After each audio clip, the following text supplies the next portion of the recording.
Station d'hiver et d'été, Chamonix se transforme pendant un week-end de février en mecque du sport automobile. Sur une piste goudronnée recouverte de neige glacée, piste qui sert normalement chaque année pendant plus de 2 mois à une école de conduite hivernale sur glace, les meilleurs pilotes du moment s'affrontent dans le cadre d'une épreuve internationale. La ronde hivernale ou les 24 heures du Mans dans un écrin.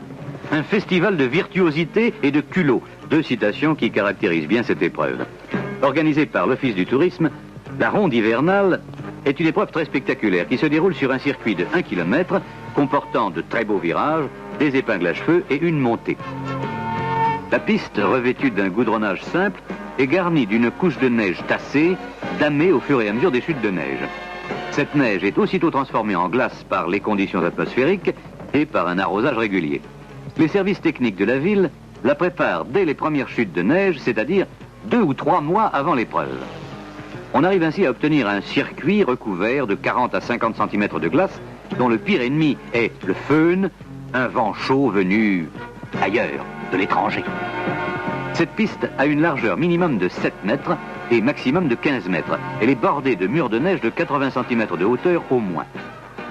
Peu répandues dans les Alpes, ces épreuves sur glace sont courantes en Suède, en Norvège et également au Canada. En France, la station de Chamonix est la première à avoir organisé ces courses. Certes, sur le même circuit, on trouve pêle-mêle des buggy, des engins de compétition comme les Alpine Renault ou un prototype hybride réalisé par Citroën.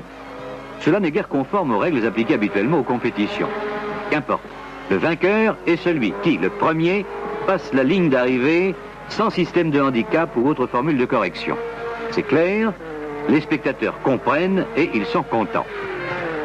Les organisateurs ont voulu rendre hommage à Jean-Luc Salomon en donnant son nom à ce challenge.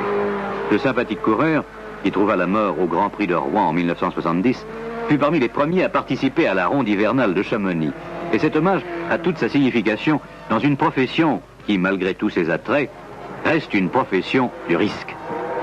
Le problème est de réunir un plateau de pilotes de grande classe. Il faut reconnaître que ceux-ci ont répondu présent aux dirigeants chamoniards. Ainsi, on a pu voir Trautmann,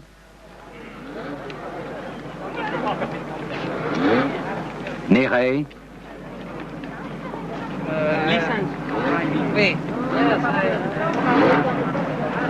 Andruet, vainqueur des 2e et 3e rondes, Jabouille, Volek, Beltoise, Paldegarde, Escarolo et tant d'autres. C'est un véritable tour de force que de réunir des pilotes disséminés aux 4 coins de l'Europe, et parfois plus loin, et de les convaincre de tourner volontairement sur une piste glacée, ce que très peu avaient fait auparavant. Les dames s'intéressent beaucoup à cette compétition.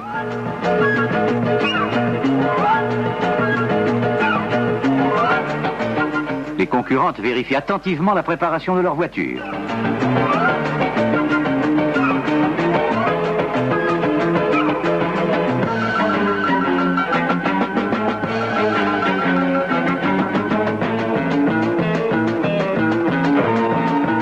Les rois du dérapage. En faisant le compte, on trouve un champion d'Europe, 9 champions de France, 5 champions nationaux, etc.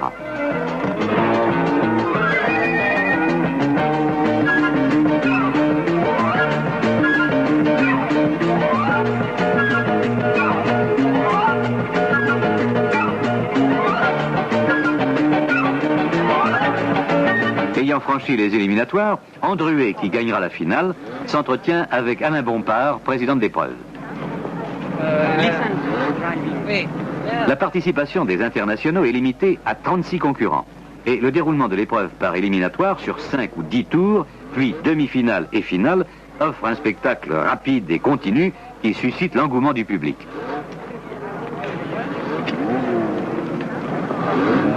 Le cloutage des pneus est limité pour éviter que les épreuves ne deviennent de pures épreuves de vitesse. Ainsi, chaque pneu ne peut recevoir que des clous n'excédant pas 5 mm. Réunis dans les conditions de Monsieur Tout-le-Monde, les pilotes peuvent offrir le spectacle que l'on est en droit d'attendre d'eux.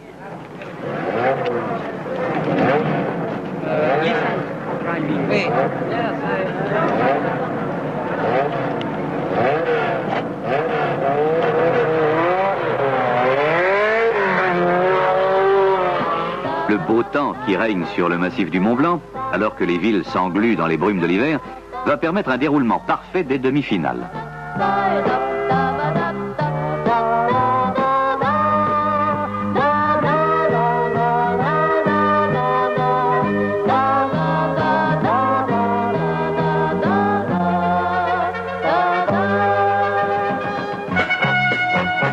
L'harmonie municipale de Chamonix, ne craignant pas de dégeler l'atmosphère, déverse des flots d'harmonie sur le circuit.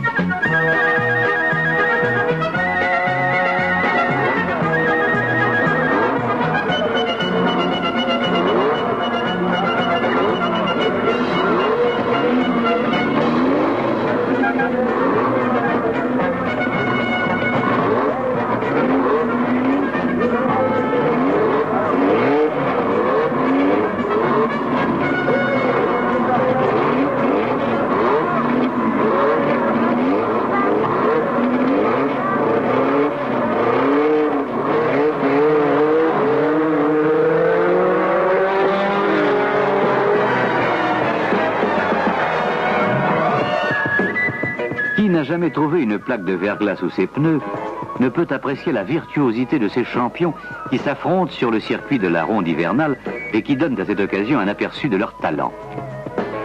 La ronde hivernale ou la valse des patineurs.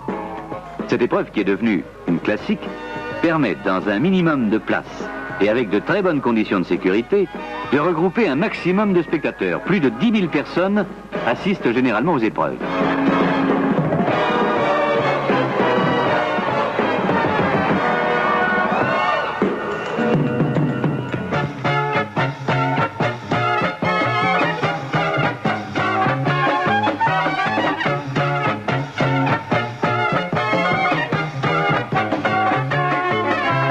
La combativité du Grenoblois Ballas fait grosse impression. À bord de son buggy, il tente de tenir tête aux Alpines Renault.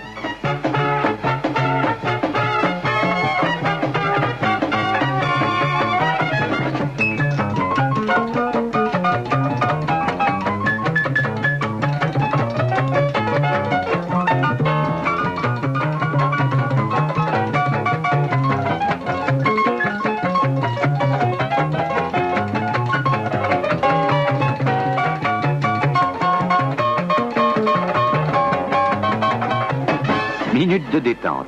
Derek Bell, Beltoise, Jabouille, Westbury, Gregory font une bataille rangée de boules de neige.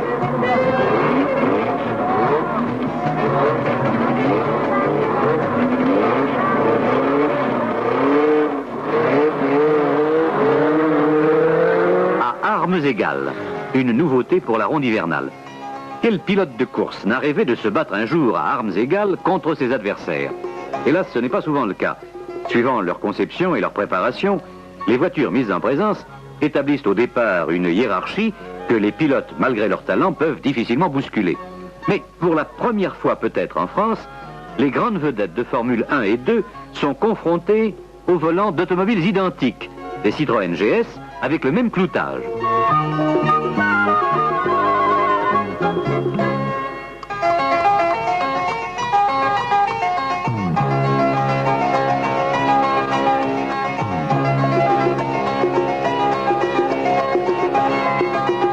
Mick Michel couronnera le vainqueur.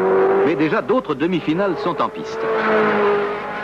Il est incontestable que la formule de cette ronde a fait l'unanimité. Au point de vue spectaculaire, le succès est garanti. Quant aux participants, ils sont de plus en plus enthousiastes.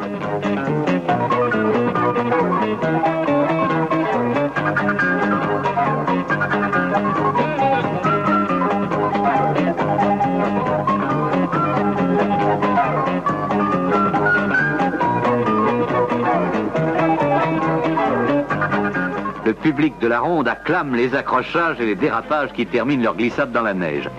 Cette course un peu folle est bien la seule compétition automobile où le public et les pilotes gardent le sourire.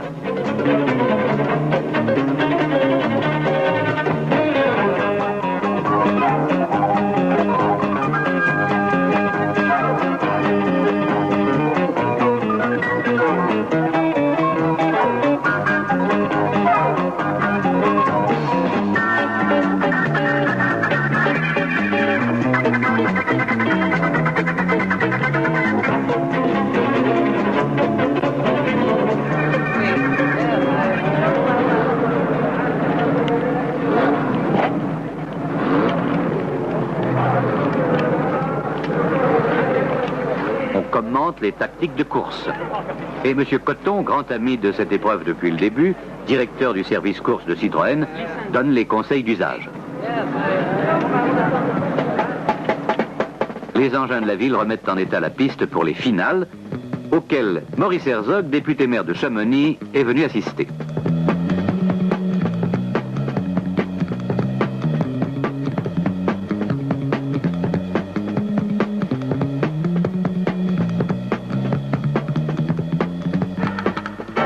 Incident. Un pompier donne un faux départ.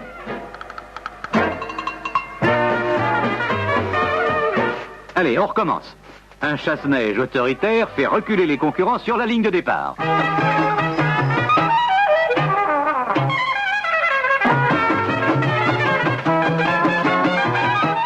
Il est vivement applaudi par le groupe folklorique des Rodos Chamoniards. Accompagné par la fanfare des chasseurs, la voiture du directeur de la course ouvre le circuit.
Et c'est la liesse de l'arrivée. Félicitations, joie des vainqueurs, nous ferons mieux l'année prochaine, etc. Mais pour une fois, les perdants ne sont pas tristes. Ils sont heureux d'avoir pu tourner sur ce circuit si passionnant sans jamais se faire peur, comme dans les compétitions classiques.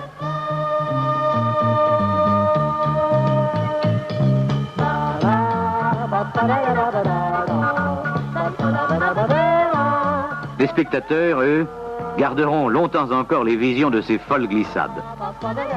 Il se peut que la formule de la ronde hivernale ne puisse pour l'instant rivaliser avec les grandes courses sur circuit ou les rallyes internationaux. Mais il est de bon augure qu'un très nombreux public, rassemblé autour d'une piste enneigée, ait, malgré le froid, marqué un tel enthousiasme pour ce spectacle qui lui est proposé chaque année face aux plus belles montagnes du monde.